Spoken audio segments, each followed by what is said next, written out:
पियर बंगला पान में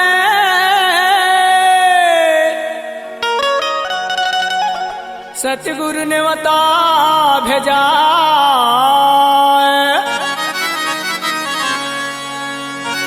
पांथी मंगल भजन गा के सतगुरु को बुलवा जा रे मोर सुवना गुरु के भुवना कही के आबे ते संजय कही के आबे ते संजय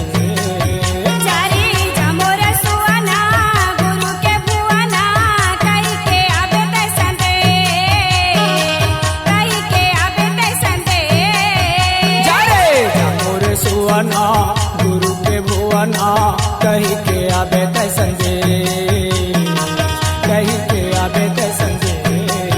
चारे जमोर सुवना गुरु के भुवना कही के आबे ते संजय कही के आबे ते संजय जयंती होवत है हमारे गाँव में जयंती होवत है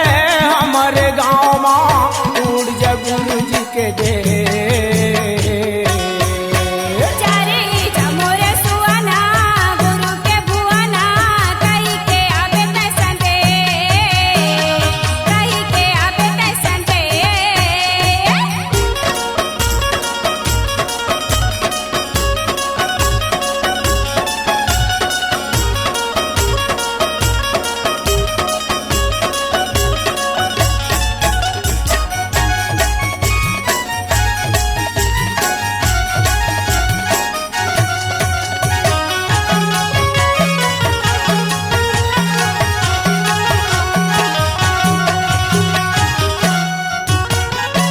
हमारी लोक जाबे जी हाँ सतगुरु बस गुरु लदाए हले अकेला दे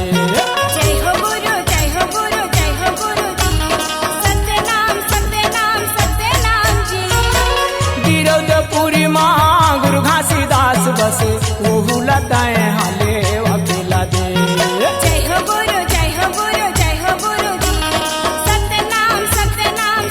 नाम जी जम्मो गुरु मन आही हमारे गाँव माँ जम्मो गुरु मन आही हमारे गाँव माँ कट जाही हमार कले चारे जमोर सुवना गुरु के भुवना कही के आबे ते संजय कही के आबे ते संजय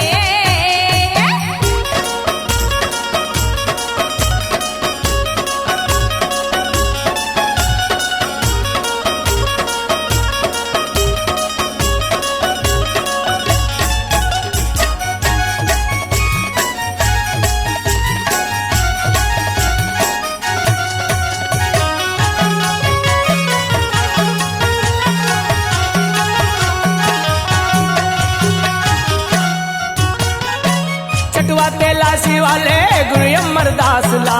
न्योता नेवत कहता है आगे हो जय हो गुरु जय हो गुरु जय हो गुरु जी सत्य नाम जी गाँव और सारा भंडार पूरी वाले गुरु बालक दास लाले अकेला दे जय हो गुरु जय हो गुरु जय हो गुरु जी सत्य नाम जी जम्मो गुरु मन आही हमारे गाँव माँ जम्मो गुरु मन आही हमारे गाँव माँ कट जाही हमार कले चारे जमोर सुवना गुरु के भुवना कही के आबे ते संजय कही के आबे ते संजय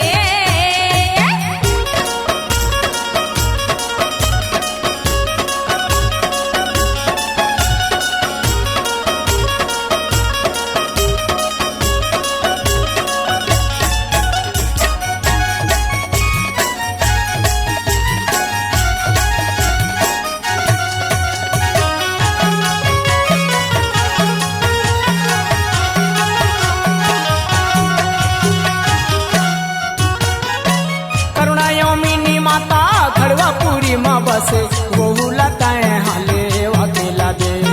जय हो गुरु जय हो गुरु जय हो गुरु जी सत्य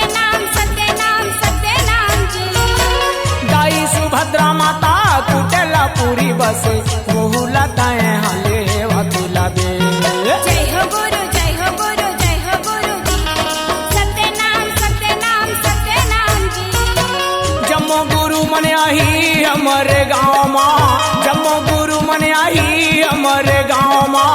कट जाही हमार कले चारे जामोर सुआना गुरु के भुआना कही के आबे तैसन दे कही के आबे तैसन दे जयंती होवत है हमारे गाँव माँ जयंती होवत है हमारे गाँव माँ टूट जा गुरु जी के दे चारे जामोर सुआना गुरु के भुआना कही के आबे तैसन दे कही के आबे तैसन दे कही के आबे तैसन दे कही के आबे तैसन दे कही के आबे तैसन दे कही के आबे तैसन दे C-Log Digital Recording Studio, Cordoba. Contact number 99071192215.